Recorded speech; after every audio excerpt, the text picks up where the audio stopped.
Hi guys, welcome back to my channel. It's Come On Shine, and today I'm going to explain or critically analyze one of the most famous and interesting and at the same time very meaningful play, Pygmalion by G.B Shaw.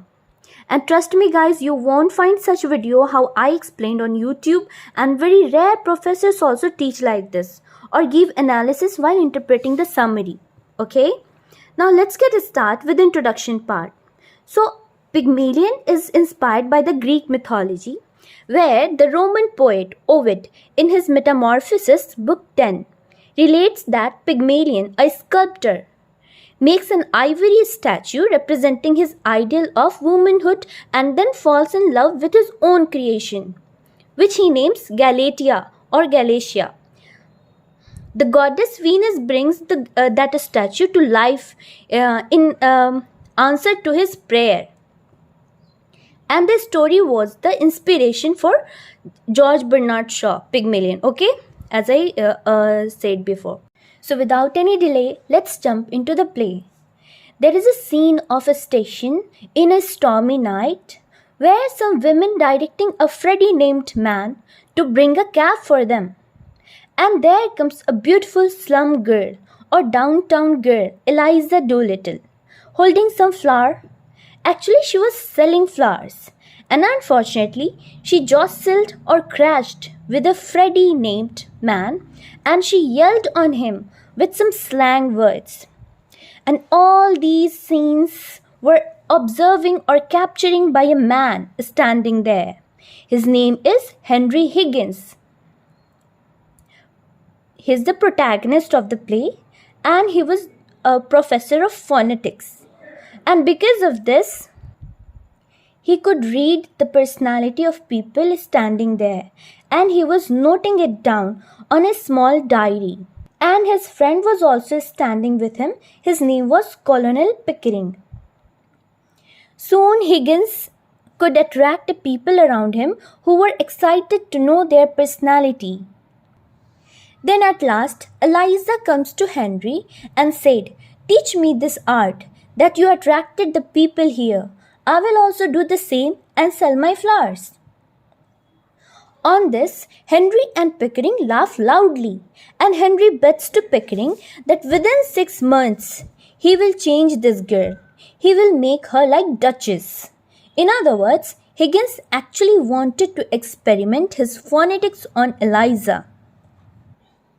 Then scene shifts to Higgins' house. It has a big hall, sofa at the center, and all machinery things used for pronunciation kept on Almira. And Eliza enters to his house. But the friends agreed to keep her with them. Meanwhile, a new character enters. This character was Alfred P. Doolittle. He is the father of Eliza Doolittle. And guys, at this scene, the theme of prostitution can be added, okay? Because generally Mr. Doolittle doesn't have to do anything with Eliza. But when he needed money, he comes to ask to Higgins and Pickering that what they are doing with his daughter. And when Higgins gave him money, he silently goes off. Then Higgins ordered his maid to take Eliza for bath and give her new and clean clothes to wear. And after this, the whole scene is based upon teaching and learning process. Both of them, Mr. Higgins and Eliza, worked very hard to learn the pronunciation. But here guys, the thing is to be noted that how Higgins behaved with Eliza while teaching her. And here you can add the theme of class and language. That how language pleases a human being's heart, okay? Human heart. So in Act 3 in the play, you can see the importance of proper small talk in a social situation. And we can also see the power of language, that Eliza's transformation is urged simply by Pickering calling her by the name Miss Doolittle, while Higgins insults and coarse language which severely hurt Eliza's feeling. So here you can add the theme of social class and language. And there is a new character enters, Mrs. Higgins, who is the mother of Mr. Henry Higgins, and who is very matured and understanding and well-disciplined woman. And Mrs. Higgins is very much worried for her son, Henry Higgins, that why he behaves like this, because Henry Higgins only involved with phonetics and doesn't care about anything around him, anything else, neither anyone's feeling also, okay? And Mrs. Higgins was also knowing that Higgins and Pickering made a bet upon Eliza Doolittle to make her like Duchess. Then they organized a party, and Higgins and Pickering decided that they will present Eliza in that party, and if anyone would be able to recognize Eliza, they will lose the bet, and if not, they would succeed and Higgins would win the bet, okay? And Eliza dressed up very beautifully for the party, and she presented herself as a duchess. And Freddie also enters in that party, and when Freddie saw her, he fell in love with Eliza at first sight itself, and no one would recognize that Eliza is that downtown flower girl. Higgins and Pickering were very happy, and they came back to home and celebrated their victory. They drank and danced, and they were saying that they did it, means they transformed Eliza into Duchess. They won the bet.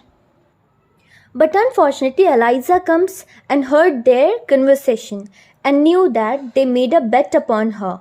They used her as commodity to experiment. She hurt deeply and hit Higgins with the sleeper, and also threw his ring, cried, and ran away. After a few hours, Higgins went to search Eliza and reached to his mother's place.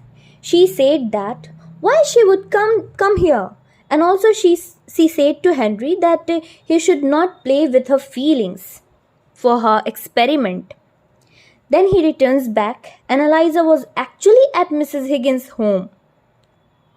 Now at the end of the play, in Act 5, Eliza understood that she really has changed and cannot go back to her old way of behaving or speaking. Means she understood that she cannot sell flowers like that as she was selling flowers before.